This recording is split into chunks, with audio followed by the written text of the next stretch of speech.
দিনে দিনে আমরা যত সভ্য হচ্ছি, উন্নত হচ্ছি, সমৃদ্ধ হচ্ছি, তার সাথে সাথে দেখা যাচ্ছে আমরা মানুষ থেকে যেন অন্য কোনো প্রাণীতে পরিণত হচ্ছি।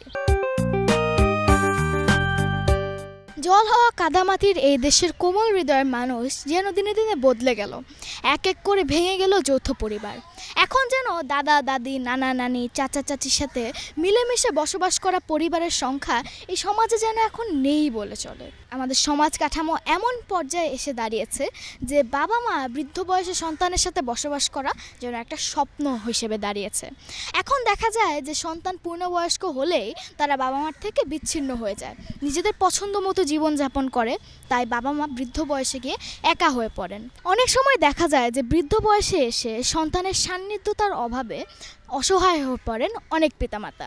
অনেক সময় নির্মমতার শিকার হন। বৃদ্ধ বয়সে কেউ আর কাছে টেনে নিতে চায় না, বোঝা মনে করে যেন দূরে সরিয়ে দেয়। বাংলাদেশে প্রবীণ মানুষের সংখ্যা অনেক এবং বেশিরভাগ প্রবীণ মানুষেরই দেখা যায় জীবনে অনেক দুঃখ দুর্দশা। এই তো বেশি দিন আগের কথা নয়, এক বৃদ্ধ শিক্ষক বাবার 2 কন্যা চিকিৎসার নামে তার সকল অর্থ হাতিয়ে তাকে হাসপাতালে ফেলে রেখে গেল। এরপরে সেই বৃদ্ধ পিতার ঠাঁই হয় কোনো এক বৃদ্ধাশ্রমে। এছাড়া নড়াইলের লোহাগড়ার অশীতিপর বৃদ্ধা হুজলা বেগম আমাদের বাংলাদেশের প্রবীণ জনগোষ্ঠীর মর্মান্তিক জীবনের মূর্ত প্রতীক হয়ে আছেন। স্বামীহারা 5 সন্তানের জননী হুজলা বেগম, এখন ওনার বয়স 86 বছর। মায়ের ভরণ পোষণের দায়িত্ব না নিতে পারার অজুহাতে তাকে তার পুত্র এবং পুত্রবধূ রাতের অন্ধকারে রাস্তা দিয়ে টেনে হিঁচড়ে বাঁশবাগানে ফেলে রেখে আসেন। ক্ষতবিক্ষত সেই হুজলা বেগমের শরীরে সারা রাত পোকামাকড় কামড়ায় এবং পরের দিন সকালবেলা যখন তাকে খুঁজে পাওয়া যায় তখন তার জায়গা হয় লোহাগড়ার স্বাস্থ্য কমপ্লেক্সে। 18 কোটি মানুষের বাংলাদেশে প্রবীণের সংখ্যা অনেক। কেউ এই সুন্দর পৃথিবী ছেড়ে যেতে চান না, কেউই সহজে মরতে চান না। তবে মানুষের জীবনের শেষের অংশ খুব বেশি আনন্দে কাটে না।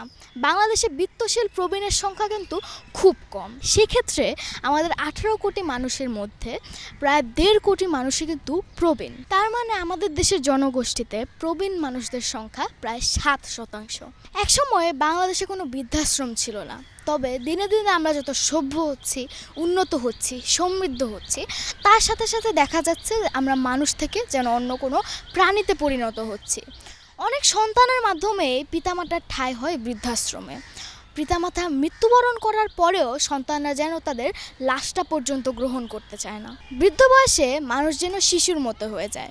তাই আমাদের বাবা মা আমাদেরকে ছোটোবেলায় যেভাবে আগলে রেখেছেন, স্নেহ এবং ভালোবাসা দিয়েছেন, বৃদ্ধ বয়সে আমাদের তাদের সাথে এইভাবেই আচরণ করতে হবে। তা নাহলে দেখা যাবে যে আমরা যখন বৃদ্ধ হব, আমাদের যখন বয়স হবে, তখন পরবর্তী প্রজন্ম আমাদেরকেও এভাবে ফেলে রেখে যাবে, আমরাও একই আচরণের শিকার হব। তাই আমাদের বাবা মাকেও আমাদের সবসময় সম্মান, স্নেহ এবং ভালোবাসা দিতে হবে। তাহলেই আমরা নিজেদেরকে সত্যিকারের মানুষ হিসেবে দাবি করতে পারবো।